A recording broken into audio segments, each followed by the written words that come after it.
Peace and welcome to Critical Thinking. I'm your host, Professor Terrell Wayne Johnson, where we try to enlighten, enhance, and elucidate salient information for public consumption. We are on the front line with educating and trying to bring the masses to light. Today, I have a very special guest, Professor Jared Luter.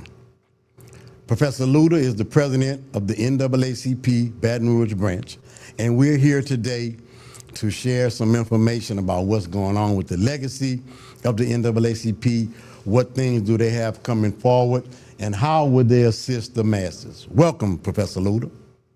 Thank you. So let's begin. Why don't you tell us a little bit about yourself?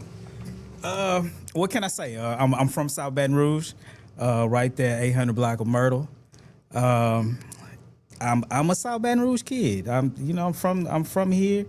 It's funny because and full disclosure, this is my colleague, and I started. The students know me as Professor Luter, but he always calls me Lil Billy. So at South Baton Rouge, nobody knows my name is Jared. I'm either Lil Billy or Papa Rock. Yes, but sir. yeah, my roots are right here in this community. Yes. It's funny, we're in the Butler building right now, man. Yes, and sir. I was thinking, I remember back, going to Barranco Clark at the Y. Yes, sir. And I remember when Mr. T came here. So that's wow. who I am. That's how old I am. Yeah, Wow. exactly. That is great. You Shout know. out to the Butler Center and the Carolyn Coleman Media Center. We're here live with executive producer extraordinaire, Dr. Okoye Amos. Shout out to him as well. So, Professor Luter, tell us what the NAACP on a local level has coming down the pike. What are you guys doing currently? Well, let me just say first and foremost that we fight on behalf of the political, social, economic, and educational well-being of everyone. And it's important that I say everyone because, again, NAACP stands for National Association for the Advancement of Colored People. But and like everybody should know, anytime you fight on behalf of black folks, you make it better for all. And that's what we're doing. We're continuing the legacy of the NAACP. We're following national directives, and we're doing it on a hyper-local level. Politically, we're going to be out making sure everybody's registered to vote, not just registered to vote, but educated on the importance of voting and how it can benefit them. Educationally, again, that's a twofold thing, making sure that the kids, making sure that the respective educational systems here in town are respective of the students, making sure that they're getting what they need to get. Economically, we're looking at, in ways in which we can assist those economically in this community, because as we know, this community is underserved, it is undervalued, it is underrepresented. So we're looking to work with anybody that's willing to come on board and help us with that. That's excellent. As I listened to you speak, you mentioned education, and I was just sharing with my students, in fact, today about the Brown versus the Board of Education, Topeka, Kansas, 1954, with Linda Brown and Thurgood Marshall and the NAACP were on the front line of being the vanguard of pushing that whole issue, and that Brown ultimately crushed, if you will, the desegregation component. With the lingo, all deliberate speed, that kind of is up in the air. But could you share with us some of the history of the NAACP and its origin? Sure. When it comes to civil rights and the organizations that fight on behalf of the well-being of all, you kind of have to start with the NAACP. We were founded in 1909. By a multicultural group of individuals led by the great Dr. W.E.B. Du Bois, Yes, sir. Ida B. Wells, among others. Yes, sir. And we were founded as a result to the lynchings that were going on in the early 20th century. Yes. Along with the lynchings, we also, again, we fought on behalf of those that were disenfranchised, attacked for various reasons, and that's what we started out doing, and that's what we still do today. again, I mentioned other organizations. You kind of have to start with the NAACP, because if you look at any of the social wellness organizations today, they everything they do is on the framework of what the NAACP started. You mentioned Brown versus education. You mentioned voting rights. You know, all of these things. Anytime that a fight was had to embetter America since 1909, we've been there, and that's the fight we lead. Again, I say, in the name, we are a black-facing organization, but again, any and everything we do is to the benefit of everyone. You take care of your most underrepresented, your most undervalued citizens, you make the country better. Excellent point. Excellent point. So, you mentioned William Edward Burghardt Du Bois, Dr. Du Bois. Do you think that he would be satisfied with the direction that the NAACP has been going 20 years ago or currently? You speak of Dr. Du Bois, and we know the stature of which he was. I Yes, never sir. equate myself to that. Yes, sir. And in that same breath, I could only guess. And I think, just being a thinking man, and I think he would look at the battles the NAACP has fought. He would see the progress we've made, but he'd also recognize that we got a long way to go. Okay. I think so often when you do this kind of work, you look at that you take a pessimistic look at it. It's like, well, look at where we are today. Look at how far behind we are socially. But you have to recognize that we fought. We are fighting people. America, we've carried America and its legacy on our back since we got here. Yes, sir. And you can't look at it as in, well, look how far we got to go. But because the truth of the matter is, if America changes the game as they go along. Yes, sir. Now, they change the game in hopes of, again, disenfranchising us, knocking us off the playing field. But we always catch up. Not only do we catch up, we make it better for everybody. And I would put Dr. Du Bois as one of the all-time great thinkers. Yes, sir. And if he built this and we still behind, that lets me further know that, okay, anytime we make advances, they're going to change the game. Yes. So to that I say, I think he would be happy again. I won't say happy. I think he would acknowledge the gains we've made, but also first and foremost remind us that we got a long way to go. Good deal. Good deal. So in a historical vein, is it not true that Du Bois had some disdain, and ultimately, with the Crisis magazine, he ended up leaving the NAACP? Could you kind of explain what actually occurred with that? I think if you look at all of our leaders, we let's go to King, because we always talk about King, and he always feels that he led us into a fire, right? Okay. I think it's the same for Du Bois. You and I'm not. I feel I'm still young. I'm 45 years old, but you tend to think back on what you did, and was it effective? Yes. Did I really make progress? But again, I think we all hit that moment where it's like, did I do the right thing? And for me, I feel that we can't look at it like that. Again, we have to acknowledge that the decisions we make and the gains that we made, they may be right for the moment. But when you reflect on it and you look at the place in which you are at the present, yes, then you have to acknowledge that, hey, I did what I had to do, and we have to, I have to accept that. Yes. So yes, he did have I would say a change of heart. Okay. You know, in the direction, and that's okay. Yes. I think we all do that, but that's not an indicator of a fail. Yes, sir. That Yes. just means, hey, He we did the pivoted. best. You pivot. You pivot every day. And I wake up in the morning, man, just as you do, just as anybody does. You know, I have a path set for me, but you got to pivot. Something's gonna happen. You know, Of course. tire may be flat. Of I got to course, figure out how to fix that. You know, That's right. it's life. Yes, yes. It's life. And again, I think in doing this kind of, not only in doing this kind of work, but when we teach, you know, it's almost the end of the semester. You start to rethink of, well, man, should I have given this assignment?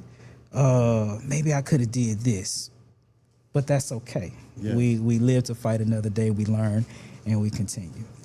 So, being the president of the Baton Rouge chapter, what kind of challenges are you facing? I mean, are you having issues getting participation, administrative challenges, just getting the general public to come out and get involved vigorously, passionately? What kind of challenges are you facing in that leadership role?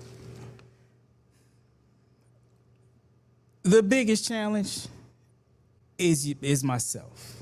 Okay. And How? I will say just making sure that I'm doing everything in my power. Okay. For me personally, this is new to me. Okay. You know, Yes, sir. I've been with the branch since 2017, and I've always been a soldier. Yes. You know, I'm used to being a soldier. Yes, sir. This is it's still a new position in my life, and you know, my struggle is becoming an effective leader, and I think I'm growing every day. Of course you are. I would never put the onus on anybody in the branch or the branch. The branch is here. The branch will thrive. Okay. I just have to make sure that I see my vision through. Yes. And you know, once I accept that and I get that going, the rest is paint by numbers. Okay. Okay. So I'm going to make a little quick pivot and play devil's advocate, if you will. So, what are your thoughts on President Trump and his major push to dismantle the Department of Education on a national level? You know that would directly affect us, our students, HBCUs at large. What's your thoughts on that, or what is the NAACP's position on Trump and the so-called dismantling of the Department of Education? I think when you look historically, let's go back to Hitler. You know, I think this is a part of a bigger push at promoting ignorance and promoting a mindset that's not beneficial to the masses. Dismantling of education is just that. If you dismantle education, then you can push any narrative you want, and people will accept it. We see it every day. You know, we see the students, and I don't think this is just a Trump issue. I think this has been set in motion years ago, probably when we were in school, and it's been a long time since we've been in school. What does that do directly for my students in this community? It removes the checks and balances of a national educational system. So let's say, okay, you dismantle the Department of Education, right? So now there's no oversight.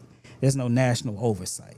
Okay, you might say, cool, you know, well, we still got the state, you know, but as we all know, if you look at, you can look at the state of Louisiana, you can look at the state of Mississippi, you can look at the entire South.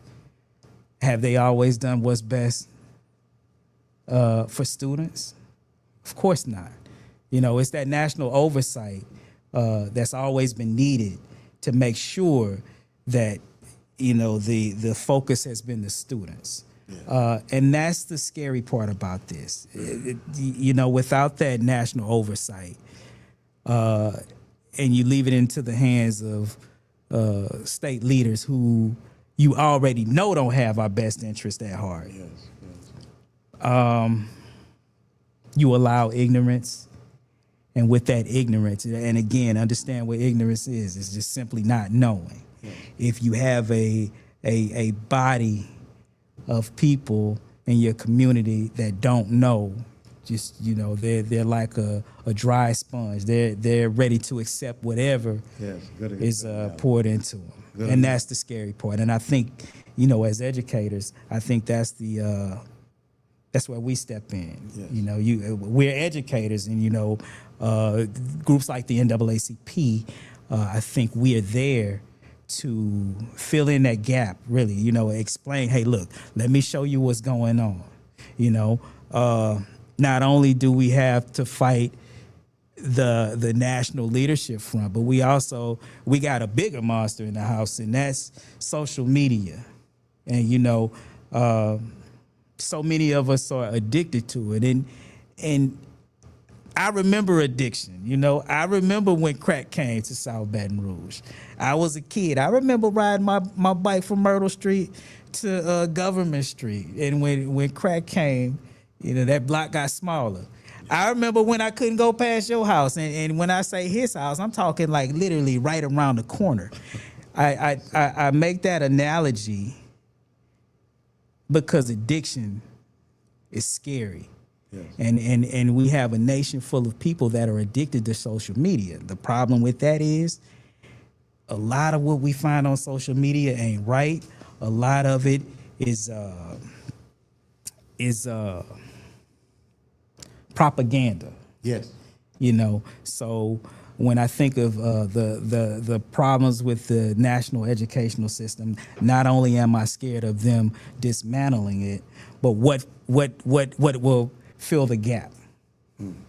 Yes. And again, I think that's where we as educators, we as organizers and members of, you know, these think tanks and groups, we have to really not only figure out what we need to do, but hell, if we still figuring it out, we already behind. Yes. I think that it would be a major travesty just following the traditional playbook of the Solid South, Southern manifestos, states' rights. You know, we had a whole war that began over states' rights, and kicking the can down the road to states' rights. Louisiana, Professor Luder just alluded to, Louisiana, Mississippi, and Arkansas are consistently ranked last, 48th, 49th, and 50th on the national graduation rate of whatever the rubrics that they have in place. So and let me that's nothing to look forward to. That's nothing to look forward to, but who does that directly affect? You know, it doesn't directly affect those individuals that can afford to build their own schools. Yes. Send their kids to Catholic schools that they are funding. It affects the community, you know, the individuals in the community who rely on public education. And let me tell you, I'm a proponent for public education. I'm a product of public education. I'm a product of the East Baton Rouge Parish school system, you know. But again, we're at a different time. You know, back then, as a community, we could supplement education through different community organizations like the church. You know, hell, you can go to your family. Your family was implemental in teaching you what you need to know and what you don't need to know. Yes. But again, a lot of that is gone. So that directly affects us as a community. And by a community, let me say this too again. I represent the NAACP.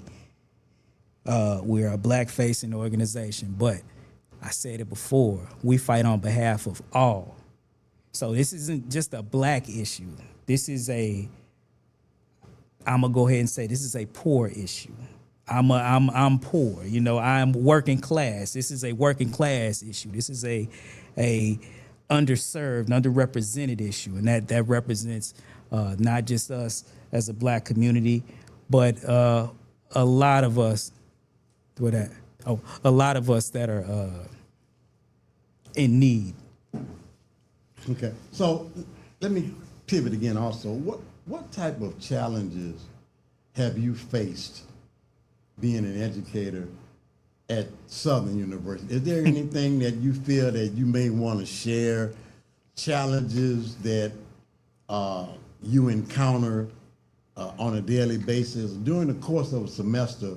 Are there any specific things you'd like to share that you feel may need to change or can do better, or you can do better yourself, or something the students might?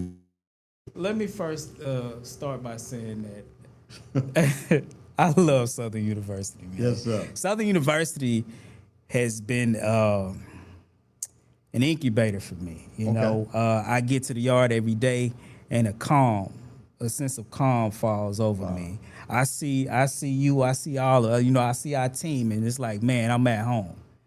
Yes. That's what I love about Southern. Yes, sir. I love the student body. We have we are an HBCU, but we have a multicultural Yes. student body who understand the value of that HBCU and the value of a African American led institution. By that I mean, most of your faculty look like us, right? Yes. The challenge I face goes back to the question of, who's the oversight. Okay.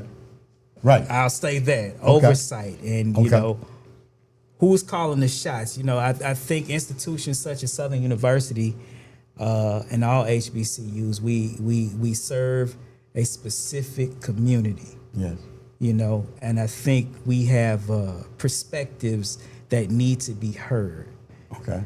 Will our perspectives be protected? Today, yes. Tomorrow, I don't know. Okay. So that's the challenge I face. Now, of course, again, you have your student body, who are a modern student body. It's the same kids that are on social media. Hell, it's hard to get students to look you in the eye now. Right. And we talk about this every day. Yes, sir. We have something to give, but are they ready to receive it? Now, I won't. Of course, the onus is on each individual, but we got to look at the overarching thing here. They coming from educational systems that didn't properly prepare them for what we have to offer. Not only do we have to hold their hands and walk them through the process, but first you gotta steal their minds back. Again, I made the correlation between the crack era and social media. That's what we're dealing with. Yes. Dealing with trying to get these kids weaned off of social media. Weaned off, yeah. And get them to be present, not just physically, but mentally present. I tell students all the time, my goal is to make sure that you can participate in education or educational discourse, right? I just want you to have a conversation with me, I need to teach you these dates and these names, but can you formulate a thought, an independent thought? We also dealing with AI. But again, these are the challenges that that's what they pay us big bucks for, right? We signed up for that. We signed up for that. So the producer has signaled me that we're running out of time. So in closing, what would you like to share? You maybe want to tell us something about future events the NAACP has coming up. Anything that's on your heart, that's laid upon your heart, you might want to share with the listening audience. Sure. Right now, we're working on a toy drive with CCK, Capital City Kings, football organization. We're looking to do that in December. Also, we're prepping for 2026 and the elections in 2026 as well as elections in 2027. Our goal is to educate our community, get out there, go back to the streets, So often we depend on social media to get our message out, but we going back to the streets. We're gonna put on our Converse, our Chuck Taylors, and hit neighborhood to neighborhood, and we starting right here in sir. South Baton Rouge. Yes, sir. I love it. I love it. I love it. Great, great. Any way that I can be of support, or any group that I'm a member of, I will gladly extend that hand. I want to thank you for coming on. I appreciate. This is my brother right here. I appreciate all the time. This man has walked me through my my professional education path, and I thank him for it. I thank you. You're very welcome. So, listening audience, always investigate the information you receive. If it is indeed the truth, it should stand the test of investigation. Always ask why. Do you really want to win, or do you want to just look good trying? Peace.